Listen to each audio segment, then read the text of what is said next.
Соңғы қыңғырау шыңлама, Yürek bağırtı yalımağın деп жырлайды біздің Ғаппет Фаттауиева Сафин.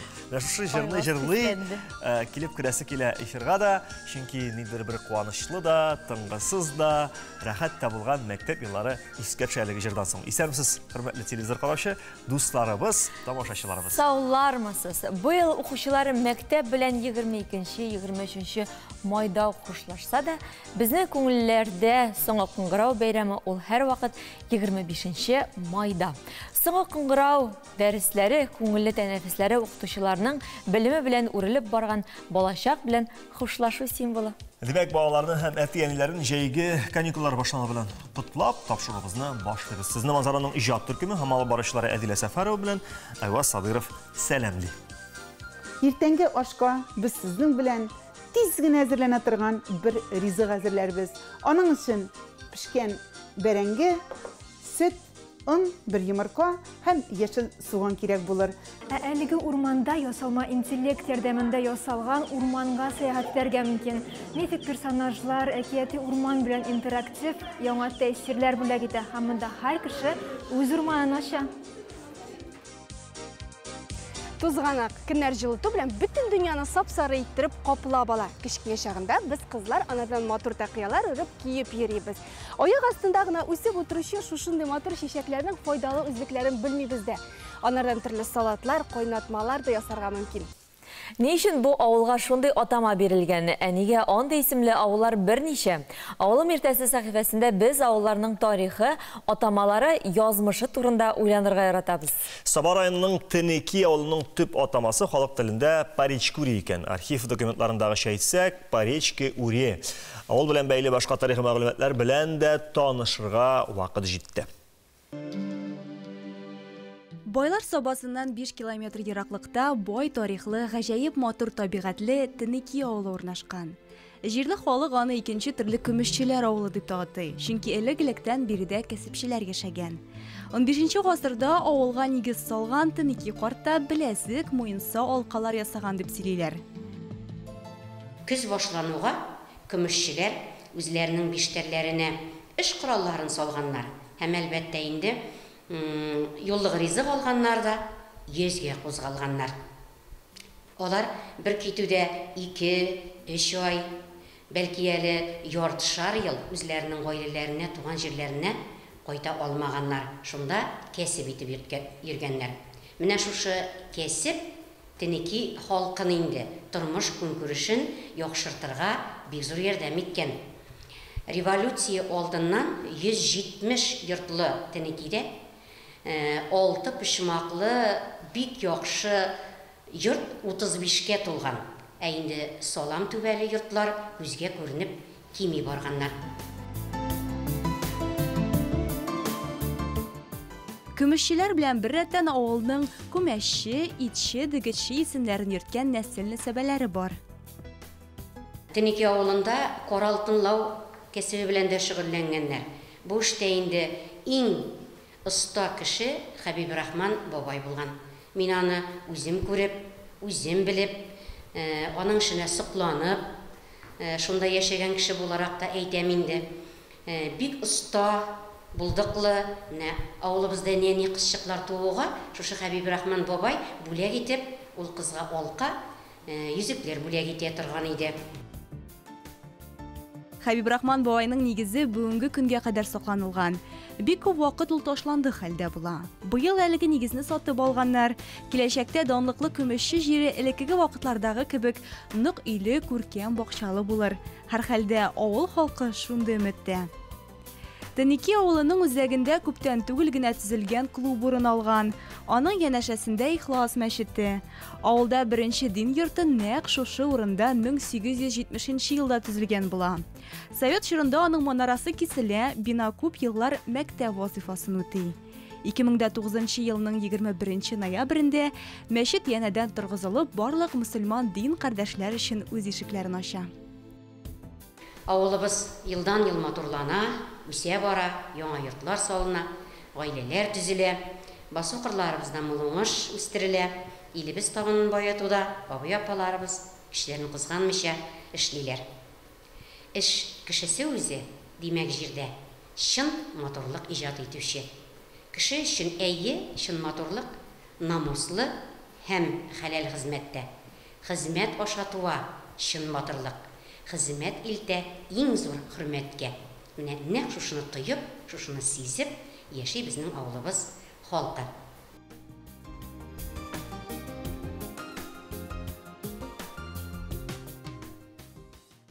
Үрә башлаган иске бәрәңгене куллану сәламәтлек өчен хәвефле булырга мөмкин дип кисәтә белгечләр. Бүтән эш бүлбеләрдәге алкалоид саланинда, аның күләме бәрәңгедә үсентеләр күбәйгән саен арта. Организм бу мәддәнең артык булуын агу кебек кабул итә, ул ашказану системасын боза. Кеше эш китү күңел булганы белән авырырга да мөмкин хәтта. Белгечләр белдерүенчә, 3 сантиметрдан артык үсентеләре булган бәрәңгене ашарга ярамый. Бу киңәшләрне истә тотып, бәрәңге коймаклары пешерик. Исәнмесез, хөрмәтле тамашачылар. Иртәнге ашка без сезнең белән тиз генә әзерләнә торган бер ризык әзерләрбез. Аның өчен пешкән бәрәңге, süt, un, bir yumurta hem yeşil soğan kирәк булыр. Hem инде менә табаны кыздырырга куйдым. Кыздырыр өчен сыйык май. Бисмиллахиррахманиррахим. Эшебезне иң беренче бәрәңгедән башлыйбыз. Бәрәңгене ире угыштан уабыз. Менә шундый балаларга иртә белән ашатып җибәрергә бик тиз генә әзерләнә торган завтрак, иртәнге аш. Менә шулай бер йомырка сытабыз. Сөт салабыз. Un салып җибәрәбез. Әлбәттә инде тәменчә тыз.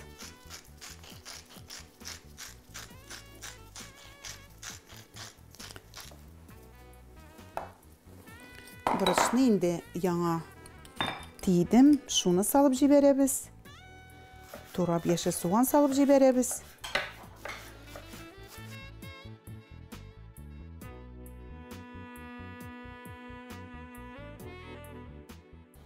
Хәзер инде без аны болгатабыз.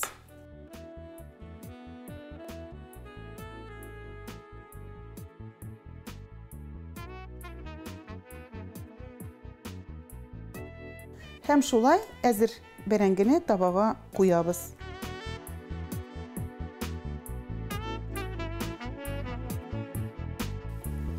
Шулай кыймак кебек без аларны кыздырабыз.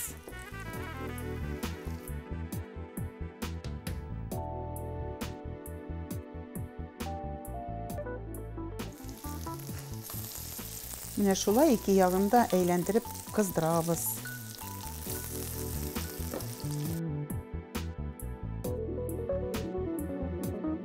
Бәрәңге кыймагы дип әйтик, минде без менә шундый бәрәңге кыймакларыбыз әзер булды. Әйтеп үткәнемчә, бәрәңгене ничек пешерсәң дә тәмле инде ул. Хәзер инде без аны Алла бирсә шундый табынга бирәбез.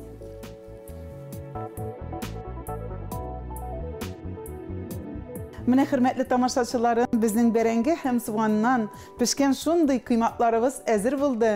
Без аны табынга каймак белән бирербез. Ашларыгыз тәмле булсын. Ходай Тәгалә сезгә матур тормышлар насыйп итсен.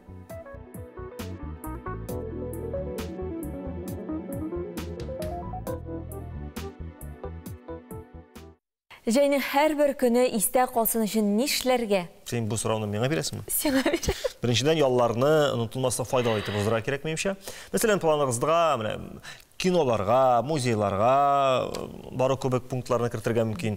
Кызганыч, менә минем иң яраткан шундый чара дип әйтик, театрлар эшләми җәй көне. Кызганыч.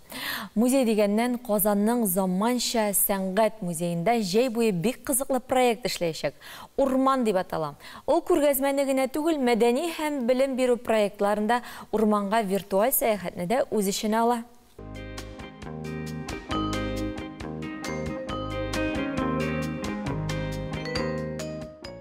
Урман татар мифологиясында табигатны саклаучы төрле ияләр, албастылар, рухлар яшәүче серле бер урын. Һәр кешенең үз урманы. Бидердә кеше сынаулар аша уза, яшәү гармониясын таба. Республиканың сынны сәнгать музейында татар халкының урманга бәйле кызыклы сюжетларын, мифларын, образларын бер түйінгә туплаган үзенчәлекле проект ачылды. Тамашачы, музейга килүче, ул бер музейга гына килми. Ул үзенә күрә бер сәяхәт итә, ясалма интеллект мөмкинлекләре буенча ясалма, ул сәяхәт итә видеоарт буенча, ул сәяхәт итә төрле әкиятләрдә һәм төрле мифларда һәм төрле риваятләрдә. Чөнки бу күргәзмәдә татар халкына урманга бәйле, мифларга бәйле, мифолик образларга бәйле булган кызыклы бик күп төрле сюжетлар бер төенгә тупланган. Күргәзмәгә рәссам Файзрахман Аминовның картиналары илһам бирә. Шулай ук биредә Валентин Карамышев, Виктор Аршинов, Надир Альмиев, Илдар Зарипов, Наиля Кумысникова, Рөстәм Килдебәков, Ринат Ахмәтов һәм башка рәссамнарның эшләре дә урын алган. Һәрбер рәссамның үзенең карашы бар, үзенең стиле бар, үзенең күз аллавы бар. Һәм әкият дөньясы шунда бит инде һәр кеше үзенчә күз алдына китерә. Һәм менә монда без һәрбер кешенең үзенең әкият дөньясы белән таныша алабыз. Шул белән миңа кызыклы булды. Әлеге урманда ясалма интеллект ярдәмендә ясалган урманга сәяхәт итәргә мөмкин. Мифик персонажлар, әкияти урман белән интерактив, яңа тәэсирләр бүләк итә. Һәм монда һәр кеше үз урманын ача. Менә шулай махсус VR күзлекләр киеп, нейротехнологиялар ярдәмендә ясалган урманга эләгәсең.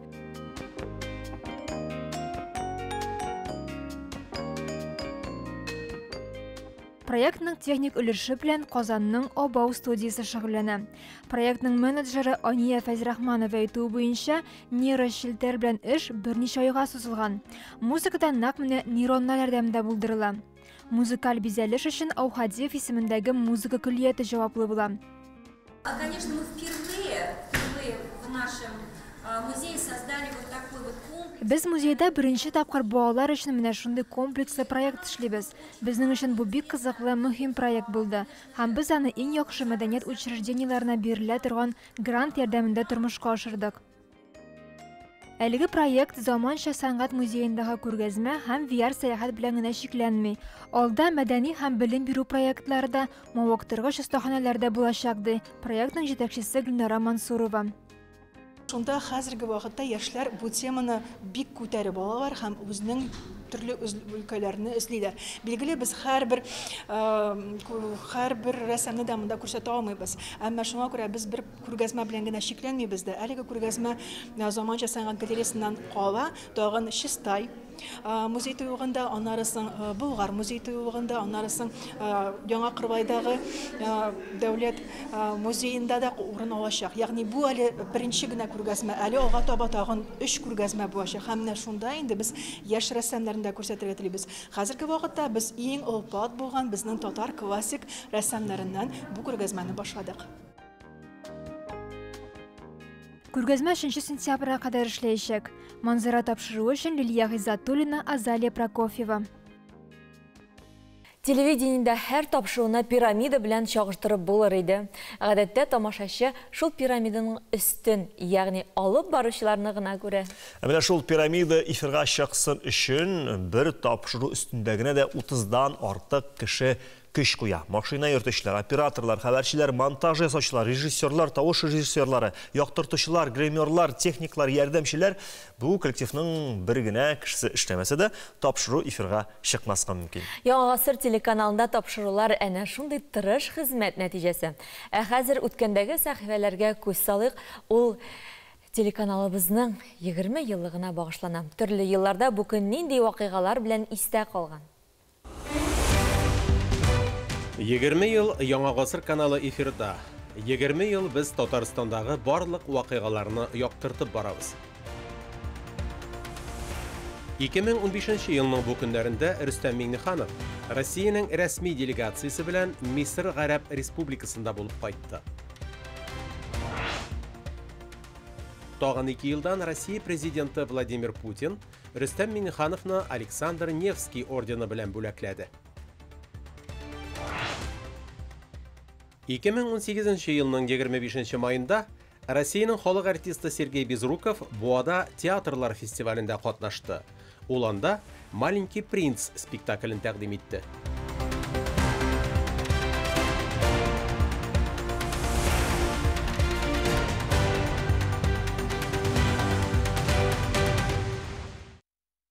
Манзара үзешен кунакхана белән дәвам итә. Укытучылар һәм педагоглар елында республикабызның алдынгы мөгаллимнәре белән әңгәмәләр сериясын дәвам итәбез. Бүген соңгы Коңгырау бәйрәмендә Апас районы Әнәле авылы урта мәктәбе директоры Ранис Әхмәтшинны чакырдык. Әйдәгез үзе белән дә сөйләшик. Исәнмесез? Исәнмесез. Ранис әфәнденең беренче тапкыр килүе түгел безгә. Ялгышмасам, Аулак үй проекты кысаларында инде сез шушы студияга кунак буларак килгән идегез. Бүген инде хәзер үзегезнең төп эшегез, төп вазифагыз буенча чакырдык. Ул да булса устазлык, педагоглык, ә сезнең очракта әле шушы устазлар белән җитәкчелек итүдә. Чөнки сез мәктәп директоры. Әйдәгез сөйләшик әле. Бүгенге көндә авыл мәктәбенең хәле, торышы ниндирәк? Шуннан да бүгенге көндә авыл мәктәпләрендә ул бик зур үзгәреш кичерә дип әйтер идем. Чөнки хәтерләсәгез, менә безнең республикада программалар эшләп килә. Әлеге программалар нигезендә инде битеп барган авыл мәктәпләрендә өр-яңадан шәһәр мәктәпләре белән тиң дәрәҗәдә ремонтлар бар. Капиталь ремонтлар бара. Бүгенге көндә безнең район буенча әйтим инде анда иске мәктәпләр юк дәрәҗәсендә. Менә бу капиталь ремонттан соң мәктәпләр чын дәрәҗәсендә икенче дәрәҗәне үсеш алдылар алар инде. Техник яктан да, материал яктан да, эстетик яктан да бик матур үзгәрергә баралар. Һәм шул ук вакытта авыл мәктәпләрендә ашханәләрне ремонтлау бара. Менә бу тоже бик әйбәт. Инде безнең мәктәпкә килгәндә, безнең мәктәп 2018 елда ачылган. Бunda безнең балалар бакчасы һәм мәктәп буларак билгеле. Бөтен нәрсәдә инде өр-яңадан заманча эшләнелгән. Гомумән балаларга укырга, тәрбияләргә бөтен мөмкинлекләр дә бар. Менә шушы мөмкинлекләргә балалар бармы дип сорыйсы килә. Иң төп сорау шул бит әле. Бәхеткә каршы бүгенге көндә безнең мәктәптә 23 бала билим һәм тәрбия ала, 13 бала балалар бакчасы ягында, 10 бала мәктәп ягында. Әйтеп узарга кирәк, бу башлангыч мәктәп кенә. Бу башлангыч мәктәп кенә. Башлангыч. 4 сыйныф. 4 сыйныф. Һәм әйтергә кирәк, Апас районы үзәгеннән бу инде 1 чакрым ераклыкта, 1 чакрымда юк, анда 900 метрлар аралыкта урнашкан авыл. Һәм менә мондай тыгыз урнашкан авылда шул хәтле баланы тоту, ул бик зур әйбер. Чөнки үзеңә тартып тору, ата-аналарны җәлеп итү, укытуның сыйфатын төшермәү, нинди дә булса конкурсларда катнашып, балаларның белемнәрен, эстетик яктан аларны үстерү, зәвыкларын үстерүдә бик мөһим әйбер. Монда инде тырышырга гына кирәк. Ранис әфәнде, әмма сезнең шушы укытучылык һөнәренә килү ничек булды ул? 1986 елда мин орта мәктәпне битергәннән соң безнең күрше авылда Бирнаш авылында мине мәгариф бүлеге җитәкчесе чакырып, менә сезнең мәктәпкә дә башлангыч класс укытучылары кирәк, укытырга киләсезме ди. Әлбәттә башта инде куркып калдым, чөнки 10 классны битергән кешегә ничек иттереп 11 баланы тапшырырга кирәк. Әтиәниләрнең битәремендә куркыныч, бөтен батырчылыгымны җыеп, чөнки минем теләгем бар иде шундай укытырга дигән, укытасы килү теләгендә. Кирдем, башладык. Һәм инде әйтергә кирәк, Аллага шөкер, бүген менә 36 ел шушы мәгариф системасыннан киткән юк инде. Системасы дисез, менә эфирга кадәр сөйләшергә өлгердек. Кыскача булса шушы юлыгызны тагырга тасвирлап усагыз иде безнең телевизор караучылар өчен. Башта башлангыч мәктәптә 1 ел укытканнан соң армия стафларында хезмәт итәргә туры килде. Ул вакытта шундый гадәт. Аннан соң армиядан кайткач, читтән торып Казан дәүләт педагогик университетын тәмамладым, татар теле һәм әдәбияты бүлеген. Кайтканнан соң үзебезнең Бирнаш мәктәбендә татар теле һәм әдәбияты укыттым. Аннан соң инде 7 ел директор булып тордым.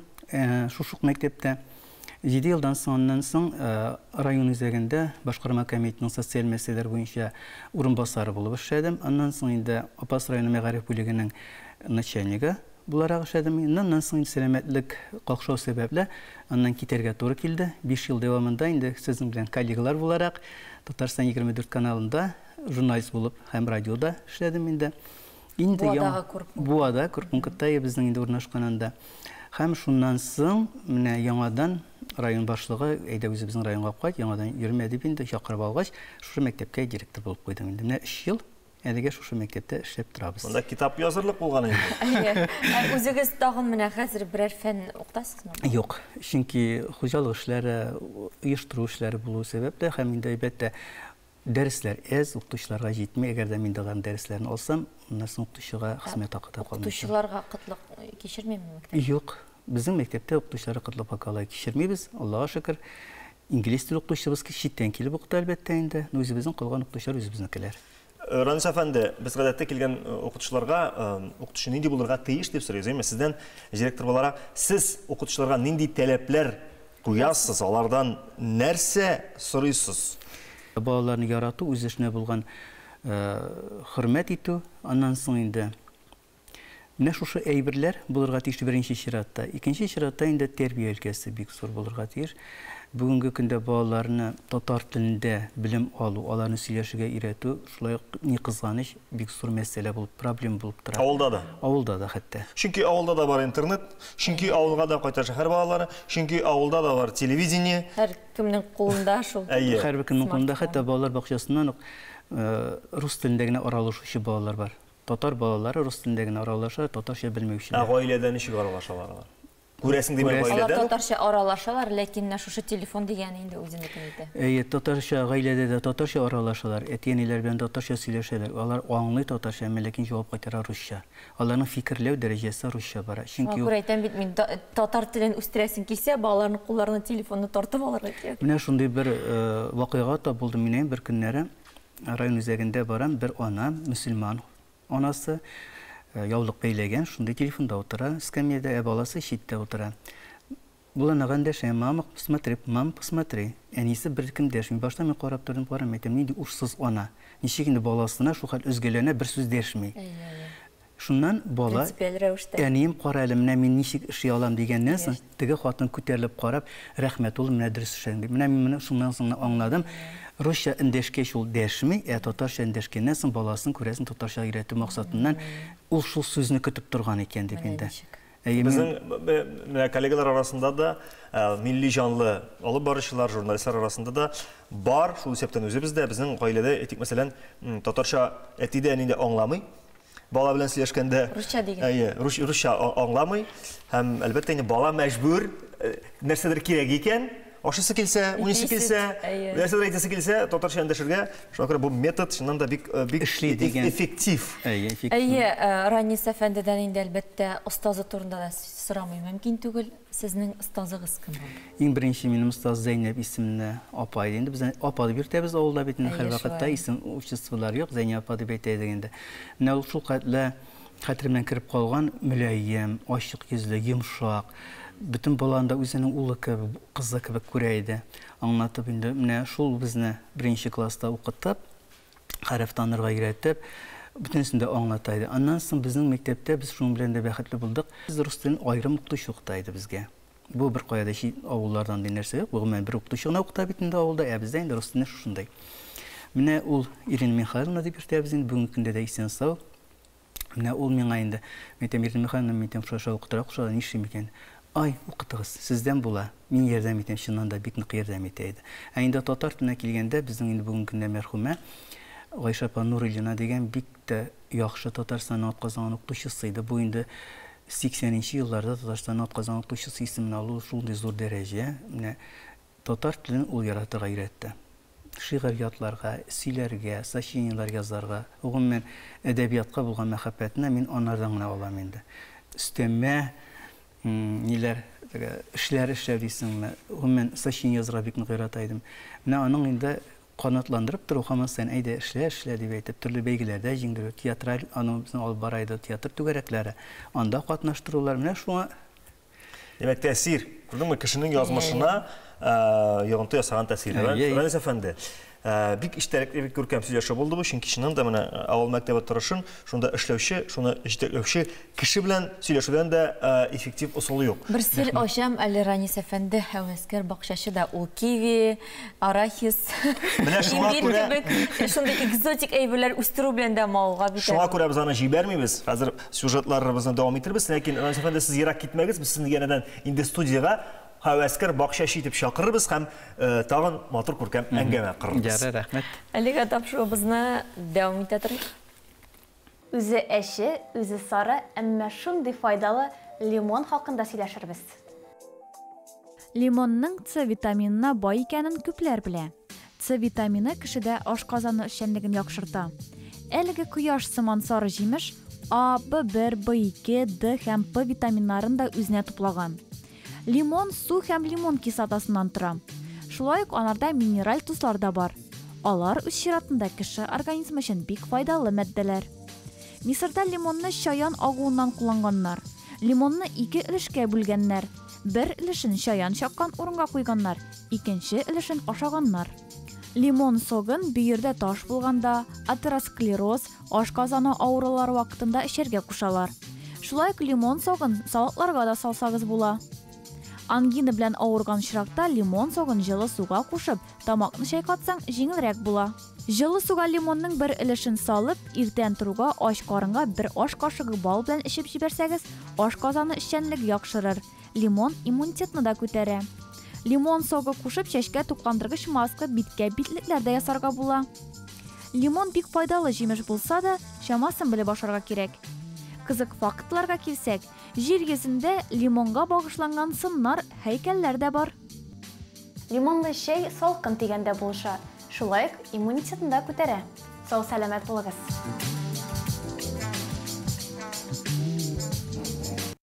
Хәзер экраннар каршына бакча яратучы тамашачыларыбызны чакырыйк. Чөнки сүзебездә бакча темасы. Дөрес, Апас районы Әнәле авылы мәктәбе директоры Ранес әфәнде Әхмәтшин белән без мәктәп турында сөйләшкән идек. Инде аның бакчачы икәнлеген белеп, без калдырдык үзебездә һәм сөйләшәбез бакчачылык хакында. Табыркат, исәнсез кунагыбыз. Узак булмады безнең саубулашып тору арасы. Менә бу бакчачылыкка кызыксыну каян башланды?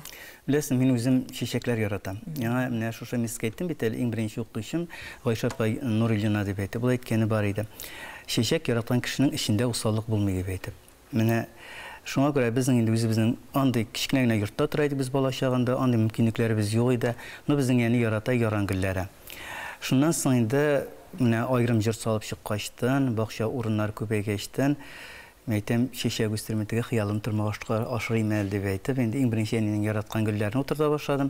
Аннан соң инде катлаулыракка, бүгенге көндә инде мин үземдә хәтта исем этеге санын да белмичә төп бакча икәнлеген каян күрәм, нәрсә күрәм, шуны сатып алып, алып кайтып утыртам. Аннан кыскын инде үземә кыенга туры эшкәртеп бетерик. Инде бакча шул хәтле зурайды. Бәрәңге утыртмыйбыз бит инде, бәрәңге бакчасының жарсына чыктым инде миннән көлешәләр хәзер. Бәлкем инде күршеләр бакчасында алырсың, анда кеше тормый безнең янәшәдә, анда да чыгарсың дип әйтеп. Бүген көндә карбызлар, кавыннар үстерү белән дә беркемдә шапка тормыйсың инде алар бар. Алар янында. Күрәсез, нәрсә үстерәсез? Инде бүген көндә миндә гранат, киви, айва, аннан соң не? Абрикуслар, нектаринка. Бу җимеш биреп, бу җимешенә карап кына торырлык түгел, аның белән сыйланырлык дәрәҗәгә җитәме соң? Менә җылы якта кебек өлгереп җитәме ул бездә? Абрикуслар өлгерә. Әйбәт, алар вакытында өлгерәләр, аларга кояшның нурлары җитә.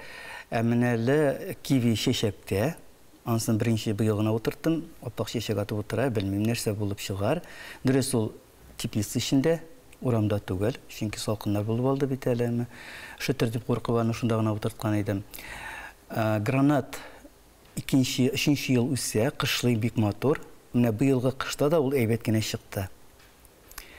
Грецкий орех дип йөртәбез. Гранат булдымы соң? Әле бу яңа үсентегенә миңа биргәндә, алганда ул шул 1 см, 10 см тирәсе генә иде.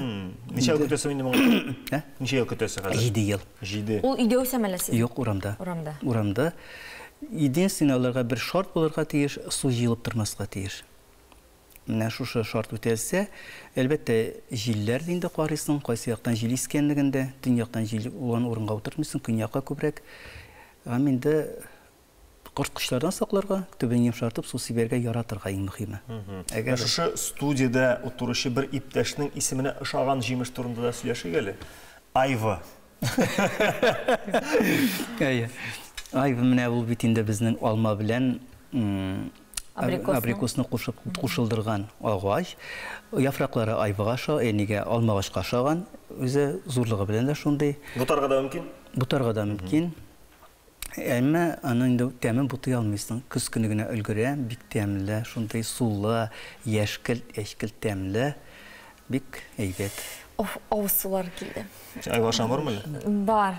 Менә ничек дип әйтик, әстерхан чикләүгә һәм зәнҗәбил турында тәфсилләбрәк сөйләгез әле. Безнең шартларда үсә алармы? Безнең шартларда үсә торган сортлар, бу Саратов өлкәсендә чыгарылган махсус селекционерлар эшләгән әлеге сортны.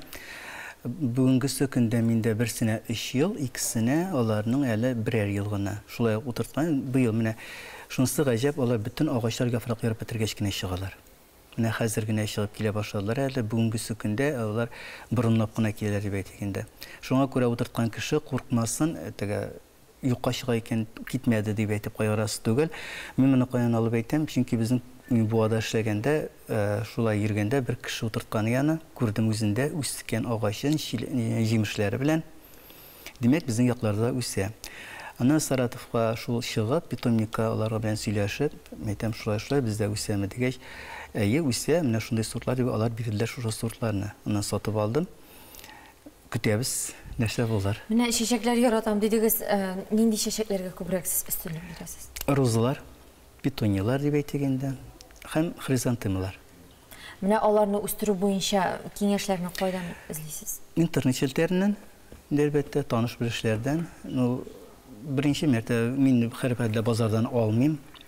Çünki bazardan alğanda bir küp aldanırğan mümkün. Yəni şuluq sort deb satar, lakin anda bütünə ikinci türlü sort bulurğan mümkün. Ən əybətdə bizim yaxlarda Flora Bunda degan sort bitində rozanın çayni gibridnilar var indi, parkovkalar indi. Parkovka bir əybət qışlay, çayni gibridnilarını просто motorluq üçün üstərgə bular.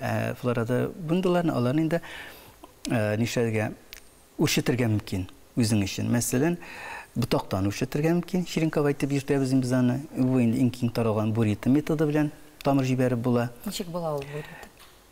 Күз көне шешек атқан бутақны аласыз, кисәсез, бiri qaldırıb. Həm indi ana qağazga salıb, обыкновенный gazetəyə apilka bilən türüb qara orunğa qoyasın. 20 gündən birinci mərtəbə tamırşıqlar ibən, kaliuslar barlıqqa gələ, tamır түгілі, appaq tüstəgə. Ondan sonra indi tamırlar barlıqqa gələ. Əminə bu apilka dediniz, oldumla bularga teyişir? Əyə. Ana indi məxsus ərəmə bilən bakteriyalar barlıqqa gəlməsin üçün ərəmə bilən tutasın bir gün. Ondan sonra şularını qağazga qoyub 20 gündən sonra bir tamır. Franz efendi bir soru qaldı benim, eymi? Siz şeşekler üstürgende, terbiyelегенде, әлбәттә инде biz ияләнгән методлардан тыш, әле үзегезнең авторский методта кулланасыз икән. Сөйләшәбез дидегез. Бу ничегрәк? Мин күз алдына китерә алмыйча торам, әле олана түгел. Сезнең сөйләшкәнне күршеләр күреп, бер нәрсә уйлаганнар юкмы сезнең турыда? Алар беләләр инде минем шундыйрак икәнлекне инде. Гаҗәпләнмиләр. Шуннан да иртә белән менә кояш чыкканда сәгать 4-тә чыгасың. Иң беренче алар янына чыккач мин исәнләшәм, яннарына барам, хәлләрен сорашам. Татар телендә инде, алар татарча аңлый. Әйе, татарча. Саратовтан кайтарылган булсалар да. Татарча сөйләшәм алар белән. Татарча сөйләшәм алар белән. Аннан соң инде сулар сибәм, төпләрен йомшартам. Həmişkə kitəm. Qayıtqaç da bir qat kiş bilən şıqqaç da isənləşib, sabullaşıb, kirib kitəm. Jırlamıysızmı? Yox. Jırlamayım, alар yanında mən rəxətlənib yol etəm. Mənə baxışada işləv qazını arıb qayıtqandan sonra bütünəyə yol deyib etək. Şey yaratmıyor bütündəyəm, mənə indi bütünəyə ikinci yol. Həm nərsədən etəm, siyləşən deyib etəm. Bir tüp rozu var, bik saqlab qana, sarı süstəm, yəni alıb qayıtıb ıstırdım, şıqmadı. Əgər də etəm, sən şıqmıysın, kəmisini qazıb atam, qafı etməydim. Sən qeyniyim. Deyib, şulay aşulandım. Həm biləsim, nə qəcəb, bir atnadan sən yapraqlar çığa başladı. Miskin, bu bildiğinde qorqıb şıqqan bildiğinde o. Qorqıb şıqa, deyib etəm, kişinin özünə ixtibarına. Qay bir şeşəklərə ixtibar yetib bitmey, uleylər. Bar an deyibirlərdə, mənə özümə nə yazsım şunday, Qay birləri senin turmuş bilən bütünəyə beylə. Misal etdim, bir də mənə ağırıb alğanda, sələmətlik bilən problem buldu deyib etdim. Mənə böyle gitken güllər, bütünüsü ölüb bitdilər deyərlik. Bir нәрсә şeşək atudan toxtadılar, yapraqlarını qıydılar. Ağırıb yatqanda şundan soң tirilə başlağaç, qabat, tügələr шығıb, şeşək ata başladılar. Mənə xatın aytayın da, qora əldə işindən da şanmağanı emindim, mənə bu güllərə qora indi. Onlar biti yanıldan tirilərdi. Nə şunday bir bula? Bu metod mənə şeşək süymesem de başqa erlərə, proyeksiyalərə bula, bu bit xатын qız kibik. Söyləşəsən ikən, xатын qız da sənə yalmaya, üsə şeşək ata, əgər tərtibsizlənə ikən, qorqatıb alasın ikən, onda da öz jayı bilən kitə. Bir güzel rəhmət Rəmis əfəndə fikirlərə gəzəşən. Şunu aytıb biz məktəb direktoru, həvəskər baxışaşı Aranis Əhmədşin bilən sobulaşıb, tapşırığımızına devam edəbiz.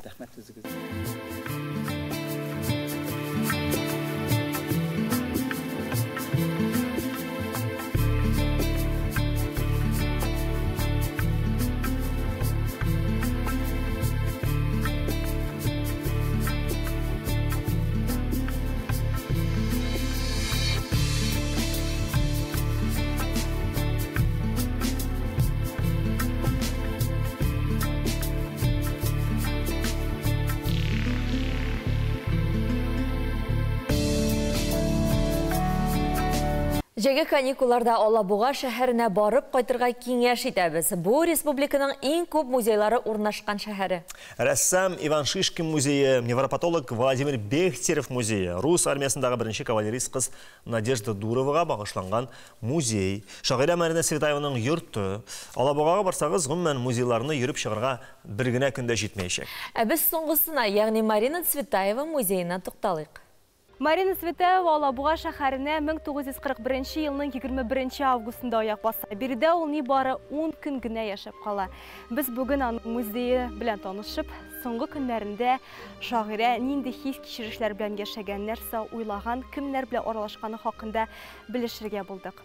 Беренче эш көндә Марина Ивановна һәм аның 16 яшьлек улы Георгийны Алабуға китапханә техникумы бинасында кундыралар. Аннары Пықрау урамындагы Брадильщиковлар йортына кертәләр. Хозяева отдали самую лучшую комнату в доме, свою спальню. Шагыйрә өчен йорт хуҗалары иң яхшы бүлмәләрен әзерләп куйган була. Беренче очрашу сәер уза. Хуҗалар танылган шагыйрәне шатмыйлар. Кыяфәте сәер, йөзе ак, авыру сыман тоела, өстендә озын кара пәлтә, никтер зур кесәле алъяпкыч бәйләгән, башына берет кигән иде дип искә алалар. Марина киресенчә хуҗабикәнең исем-отчествосын ишетүгә юмарт кына елмаеп куйган. Минем апам да Анастасия Ивановна исемле адашлар икәнсез дигән ул. Брадильщиковлар истәлекләреннән. Марина Ивановна үзе турында сөйләргә яратмый. Гөлмансу өчен кайчакта аш бүлмәсенә кереп, сезгә карарга чыктым әле дип тын гына пычмакта утыра иде. Көндә яндагы чиркәүгә йөрде. Кишләрен өй алдына чыгып озаклап тартырга яратты. Әмма тәмәкесен төрә белми безгә төрдерә иде. Аның күп эшкә кулы килми, ияләнмәгән күрәсең. Кирне юса яхшылап чайкамый, чәчендә сабынлы калдыра иде. С первого же дня искала работу. Марина Ивановна иртәнге аштан соң эш эзләргә чыгып китә торган була. Ул вакытта эвакуацияләнгәннәргә эшне шәһәр советы табып биргән. Әмма Марина Светаевага тәкъдим ителгән вариантлар ошамый. Аптырагач Истайга барып кайта. Монда төпләнергә карар кыла. Күченер көн алдыннан Брадильщиковлар йортына 2 хатын-кыз килә. Үзләрен язучылар, шагыйрәнең дуслары дип таныштыралар. Марина Алабугада калырга күндерәләр. Әнисенең икеләнүләре яшүсмер Георгийны шыгырыннан чыгара, бик каты ачуланышалар. Бер карарга килә алмыйлар. Марина Ивановна өчен Алабуга каласында яшәгән көннәр мөгаен иң катлаулысы булгандыр. Ире һәм кызы төрмәдә, үзе депортациядә, илдә сугыш, итәк астында улы. Ничек тә булса тормыш күрергә кирәк. Алып килгән әйберләрен сатып карый, әмма уңышсыз, теләк белдерүчеләр табылмый. Депортацияның 10-нчы көнендә шагыйрә түзми. Хуҗалар һәм улы киткәч, өй алдына чыгып асылына. Бауны менә шушы зур кадакка бәйләгән була ул. Цветаева оставила 3 записки. Үлеме алдыннан 3 хат язып калдыра. Берсе эвакуацияләнгән мәскәүлеләргә, берсе шагыйрь Николай Асеевка. Ул хатында ул Георгийны тәрбиягә алуын үтенә. Соңгысы улына юлланган була. Мурлыга, кичер мине. Олга таба түзә алмаслык булыр иде. Мин бик нык авырым, кайча хәтта үземне дә танымыйм. Сиңа мәхәббәтем чиксез. Зинһар аңла, башка яши алмыйм. Әтиең һәм Алига да бу сүзләрне җиткер. Әлбәттә, күрә алсаң инде. Сезнең хакта гомеремнең соңгы минутына кадәр уйлыйм. Әмма тупикка эләктем. Шагыйрьне күмсәләр дә җиназа кылмыйлар. Рухани Марина Светаева каберенә 50 ел үткәч кенә килә. Шушы вакытта Светаеваның югалган шәхси әйбере дә табыла. Бу Бурбон императоры лилияләре сурәтләнгән караңгы кызыл төстәге куен дәфтәре. Бүгенге көндә әлеге предмет Хәтер йорты музеенда саклана. В блокноте Марины Цветаевой лишь одно слово. Это слово Мордовия. Марина Светаева куен дәфтәрендә бары тик бер сүз Мордовия дип язылган. Аның нәрсә аңлатканы билгесез, әмма әлеге сүз кызы Ариаднаның киләчәк язмышын билгеләгән кебек тоела. Исегездә булса, аны шпионажда гаепләп кулга алалар. Берничә ел ул Коми лагерьләрендә бик тә була. Әнисенең үлеменнән соң Мордовиягә озатыла. Брадильщиковлар йортында бүген дә үзенчәлекле атмосфера сакланган. Моны аяк басуга ук тоясың. Күңелне шундук моң сагыш баса. Эх, мәктәп еллары. Аның ни кадәр рәхәт, ваемсыз булуын мәктәпне тәмамлар чак җиткәч, яисә гомумән минем кебек еллар узгачны аңлыйсың икән. Ә ничек ваемсыз? борчусыз дип әйтегез хәтта. Килешәм. Мәктәп еллары һәр кеше тормышында зур урын алып тора. Чөнки ул еллар балачак еллары. Ә балачакны әле беркемнең дә читләтеп үтә алганы юк. Һәм кирәкми дә. Кызык дөнья сәхифәсендә Миләүшә Ризванова да мәктәп елларына кайтып килергә булган. Бергәләп кайтыйк.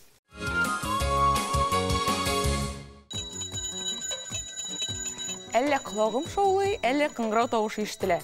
Соңгысы дырмагайын, май азагы бит. Оясының китәк кыш баласы канатларын ныгып хәл кергәч, без дә шулай читкә таралырбыз, мәктәп яшы тулып өлгергәч. Бүгенге көннәрдә мәктәпләрдә соңгы кыңгырау бәйрәмнәре бара. 11 һәм кайбер 9 сыйныф укучылары өчен мәктәп белән хушлашу көне килеп җитте. Бу әлбәттә моңсу да, ләкин шул вакытта күңелле вакыйга да. Һәм шул форсаттан бүгенге чыгарылышта мин, Миләүшә Ризванова, сезгә мәктәп елы турында кызыклы фактлар сөйләрмен. Мәктәп сүзе беренче булып борынгы Грециядә барлыкка килгән. Ул вакытта әлеге сүз ял итү дигәнне аңлаткан. Ягъни эштән бушаган арада җыелышып фәлсәфи темага сөйләшеп утыру мәгънәсенә ия булган. Грециядә педагоглар дип кулларны атаганнар. Иң беренче фәннәр дә нәкъ менә борынгы Грециядә барлыкка килгән. Борынгы греклар иҗат иткән рухи кыйммәтләр, фәлсәфә, әдәбият, сынлы сәнгать, архитектура, театр һәм башка өлкәләрдәге казанышлар бөтен дөнья мәдәниятендә кабатланмас үрнәк булып торалар. Фәлсәфә өлкәсендә Хераклит, Демокрит, Платон, Аристотель, Эпикур, дастан һәм лирикада Гомер һәм Хесаид, драматургия һәм театр сәнгате өлкәсендә Эсхил, Софокл, Аристофан һәм башкалар. Греклар үзләренең иҗади мираслары белән хәзерге заман эчендә әһәмиятләрен югалтканнары юк. Соңгы кыңгырау бәйрәмен зурлап үткәрү 70-нче елларда башланган. Якынча бу чорда әлеге бәйрәм масса күләм чара булып, бөтен Советлар Союзы буйлап билгеләп үтелгән. Ә иң беренче тапкыр соңгы кыңгырау 1948 елның 25 маенда Мәскәүдә 182 мәктәптә уздырылган. Бәйрәмне Советлар Союзының атказанган педагогы Федор Брюховецкий уйлап чыгарган.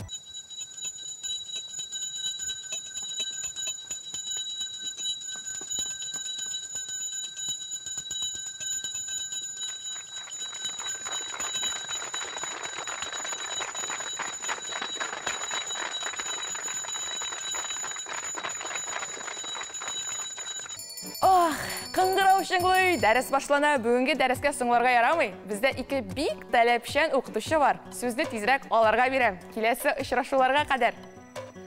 Миләүшә, бик зур рәхмәт сиңа, без дәвам итик. Кемдер аны шүп үләне дип өзеп атаяган карый, ә менә кемнәрдер матурлыгына сокланып, тәкыяләр үрә, сүз тузганак хакында. Алай гына да түгел, уңган хуҗабикәләр бу чәчәктән бал төнәтмә дә әзерлиләр. Тузганак витаминнарга бай, файдалы дару үләне булып санала. Аның файдалы үзлекләре турында тулырак алдагы видеозмада. Тузганак көннәр җылыту белән бөтен дөньяны сап-сары иттереп каплап ала. Кичкенә чагында без кызлар анадан матур тәкыялар өреп киеп йөрибез.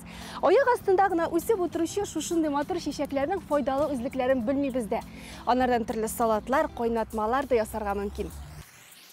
Урманнарда, аланнарда үсүче дары үләннәре яшел тылсымчылар. Борынгы заманнардан бирле кешеләрне дәвалаганнар, көч биргәннәр. Аяк астында никадәр кыйммәтле дары үләннәре үскәнен ныгаен күпләр белеп тә бетермидер. Тузганак тамыры ашказаны ишәк авырулары вакытында, шулай ук аппетитны көчәйтүче, аш кайнатуны яхшыртучы чара буларак кулланыла. Болгария табиблары аны анемия, атеросклероз, тире авыруларыннан дәвалауда файдаланалар. Тузганак чәчәкләренең бөреләрен җыеп маринатларга һәм шулай ук төрле винегретларга өстәргә мөмкин. Чәчәкләреннән әзерләнгән кайнатма да тел йотарлык тәмле килеп чыга. Яз көне җыелган яшь яфракларны салат рәвешендә куллану организмны витаминнарга, минераль тозларга, тимергә, фосфорга, кальцийга байыта.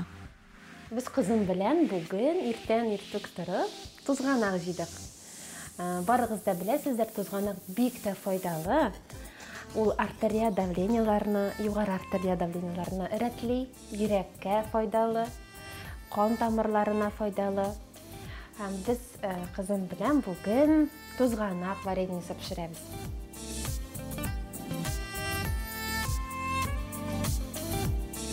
Безнең суыбыз кайнап чыкты.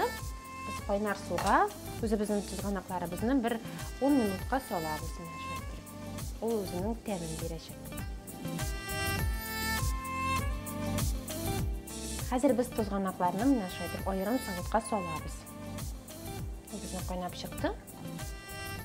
Хәзер. Шу суга без хәзер бал агызабыз. Шунда ук лимон сугын сыгабыз. Нәле кызым булыш әле миңа? Патрак. Лимон сыккач ул безнең шундай матур төскә әйләнә һәм хуш исле була.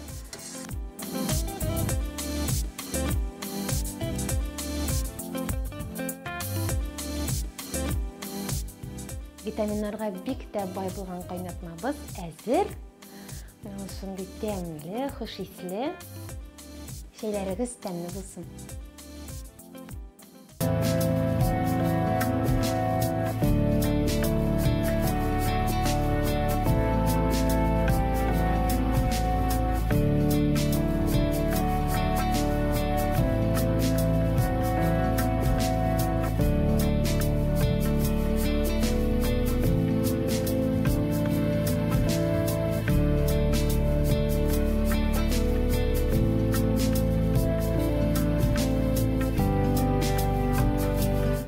Халқымыздың ең зор хазинелерінің бірісі музыка ойын құраллары. Қорайын аласыңмы, қобызынмы, гармонын, домбырасын барысының да мұңнары көңілге үттіп кірі.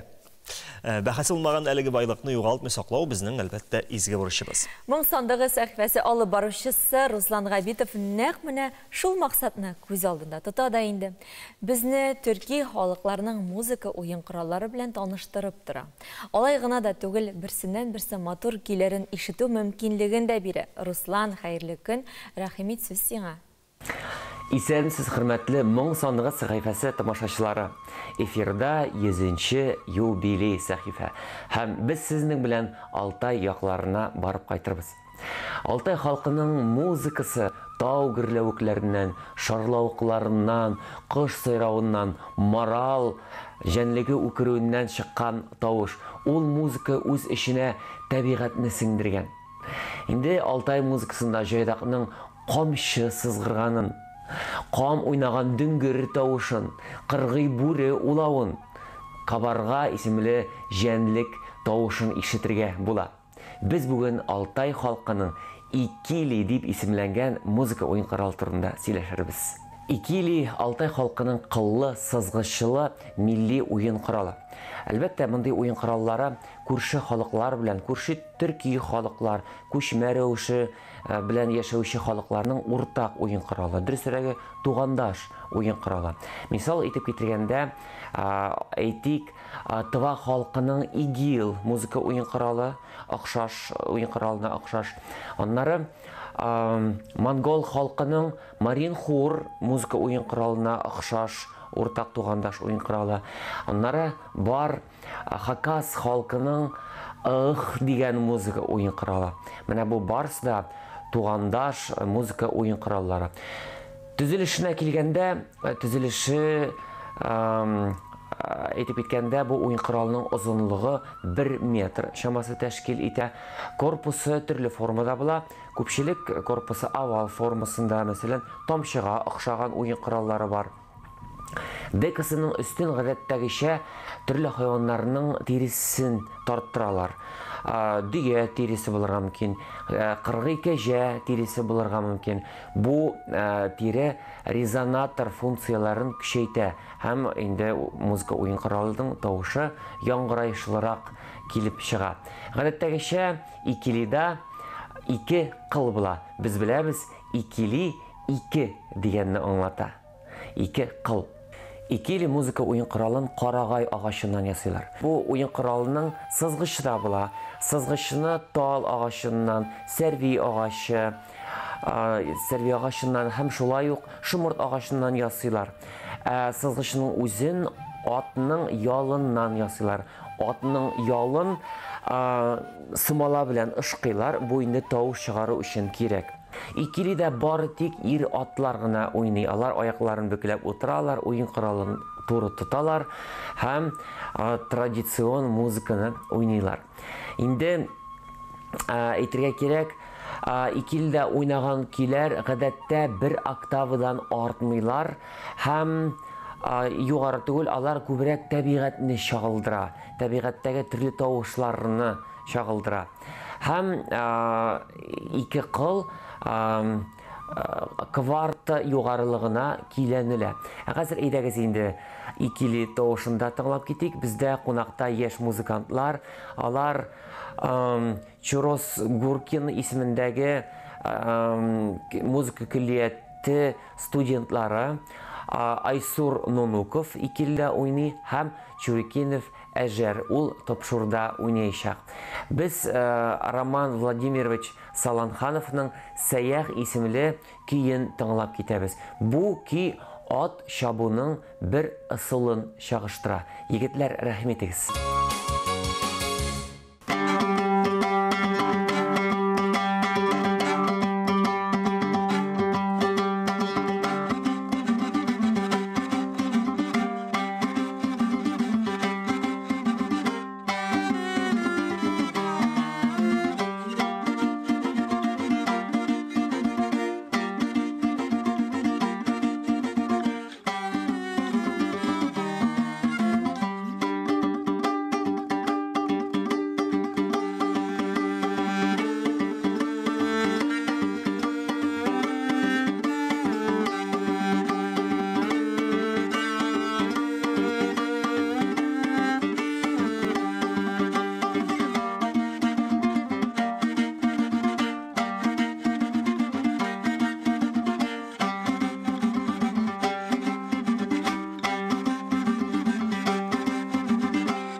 Шушының белән без сәхифәне төгәлләрбез.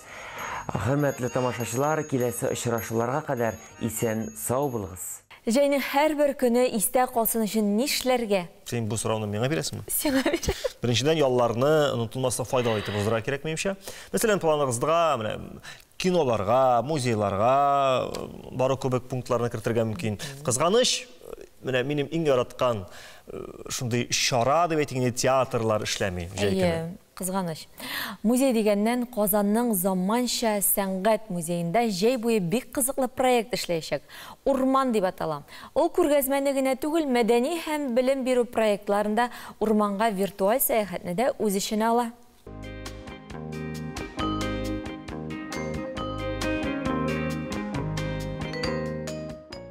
Урман татар мифологиясында табигатны саклаучы төрле ияләр, албастылар, рухлар яшаучы серле бер урын. Һәр кешенең үз урманы. Бидердә кеше сынаулар аша уза, яшәү гармониясын таба. Республиканың сынлы сәнгать музейында татар халкының урманга бәйле кызыклы сюжетларын, мифларын, образларын бер төенгә туплаган үзенчәлекле проект ачылды. Тамашачы, музейга килүче, ул бер музейга гына килми. Ул үзенә күрә бер сәяхәт итә, ясалма интеллект мөмкинлекләре буенча, ясалма ул сәяхәт итә видео арт буенча, ул сәяхәт итә төрле әкиятләрдә һәм төрле мифларда һәм төрле риваятләрдә. Чөнки бу күргәзмәдә татар халкына урманга бәйле, мифларга бәйле, мифологик образларга бәйле булган кызыклы бик күп төрле сюжетлар бер төенгә тупланган. Күргәзмәгә рәссам Файзрахман Аминовның картиналары илһам бирә. Шулай ук биредә Валентин Карамышев, Виктор Аршинов, Надир Альмиев, Илдар Зарипов, Наиля Кумысникова, Рөстәм Килдебәков, Ринат Ахмәтов һәм башка рәссамнарның эшләре дә урын алган. Һәрбер рәссамның үзенең карашы бар, үзенең стиле бар, үзенең күз алуы бар. Һәм әкият дөньясы шунда бит инде һәр кеше үзенчә күз алдына китерә. Һәм менә монда без һәрбер кешенең үзенең әкият дөньясы белән таныша алабыз. Шул белән миңа кызыклы булды. Әлеге урманда ясалма интеллект ярдәмендә ясалган урманга сәяхәт итәргә мөмкин. Мифик персонажлар, әкияти урман белән интерактив, яңа тәэсирләр бүләк итә. Һәм монда һәр кеше үз урманын ача. Менә шулай махсус VR күзлекләр киеп, нейротехнологиялар ярдәмендә ясалган урманга эләгәсең.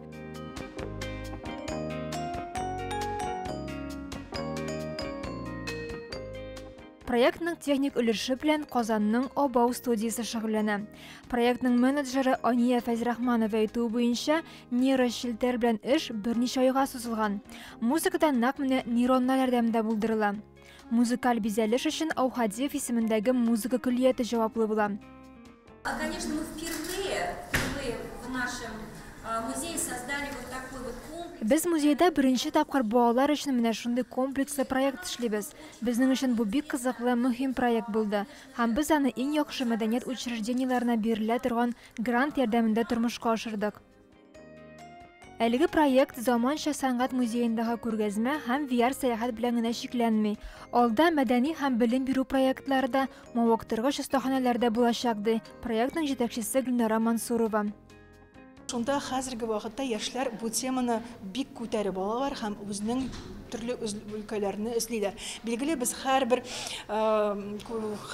рәсемне дә монда күрсәтә алмыйбыз. Әмма шуңа күрә без бер күргәзмә белән генә шикләнмибез дә. Әлеге күргәзмә заманча сәнгать галереясыннан кала, тагын Чистай музей тыюлыгында, анарысын Болгар музей тыюлыгында, анарысын Яңа Кырбайдагы дәүләт музеенда да урын алачак. Ягъни бу әле беренче генә күргәзмә, әле алга таба тагын 3 күргәзмә булачак. Һәм менә шунда инде без яшь рәссамнарны күрсәтергә телибез. Хәзерге вакытта без иң олпат булган безнең татар классик рәссамнарыннан бу күргәзмәне башладык. Күргәзмә 3 сентябрьгә кадәр эшләячәк. Манзара тапшыруы өчен Лилия Гыйзатуллина, Азалия Прокофьева. Каникулларга кемнәр күбрәк сөенә икән? Балалармы, әтиәниләрме, яисә укытучылармы? Шундый сорау туды минем. Миңа калса, авылда аларны зарыгып көтүче әби бабайлардыр. Ничек кенә булса да, җәйге каникулларны күңелле, файдалы һәм иң мөһиме исән сау үткәрергә язсын. Безнең тапшыруда ахырына якынлашты. 2 сәгать дәвамында аның алып барышлары Әдилә Сәфәрова, Айва Садыров һәм иҗат төркеме булдык. Исән-имин булыгыз.